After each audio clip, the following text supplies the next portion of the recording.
మహబూబాబాద్ మున్సిపాలిటీలో BRS senior నేత ఉద్యమకారుడు మార్నేని వెంకన్నకు టికెట్ నిరాకరించారు.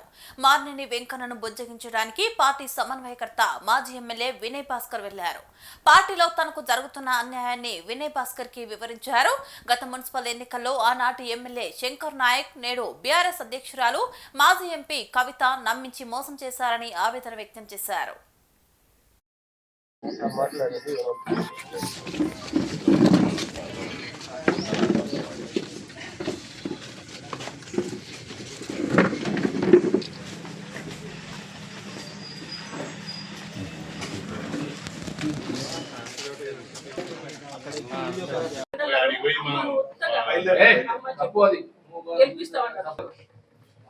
తప్పది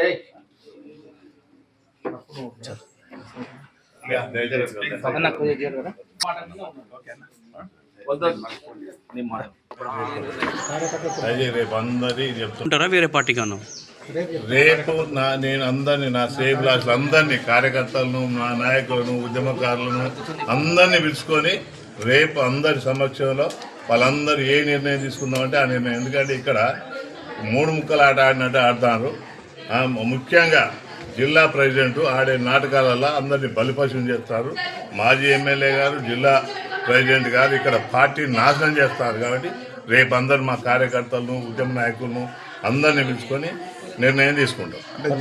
అది వ్యక్తిగత ప్లీజ్ ఉద్యమకారులకు సముచిత స్థానం దొరకట్లేదు అంటారు. అంతే 100% అది ఉద్యమకారులకు నష్టం జరుగుతుంది. కాకపోతే ఏంటంటే రామన్న ఒక హామీ ఇచ్చిండు. ఆ రామన్న అన్నాడు నేను కాపాడుకుంటా అన్నాడు. ఆయన మీద గౌరవంతో రేపు అందరినీ పిలుచుకున్నాక సామూహిక పోతున్నాం అందరం పోవాలి. లేకపోతే సాముచిత న్యాయం జరిగేంత వరకు ఏం చేయాలని అందులో ముఖ్యంగా నేను చెప్తాను. మహబూబాబాద్లో ముఖ్యంగా మున్నూరు కాపు సామాజిక వర్గానికి కంప్లీట్ అన్యాయం జరిగింది. ఒక్కరు బీఆర్ఎస్ పార్టీలో ఒక్కరికి కూడా మున్నూరు కాపులకు సీట్ ఇవ్వలేదు. దానికి కారణం జిల్లా ప్రెసిడెంటే, దానికి మాజీ ఎమ్మెల్యే గారు. దానికి మూల్యం చెల్లించవలసింది వాళ్ళిద్దరే.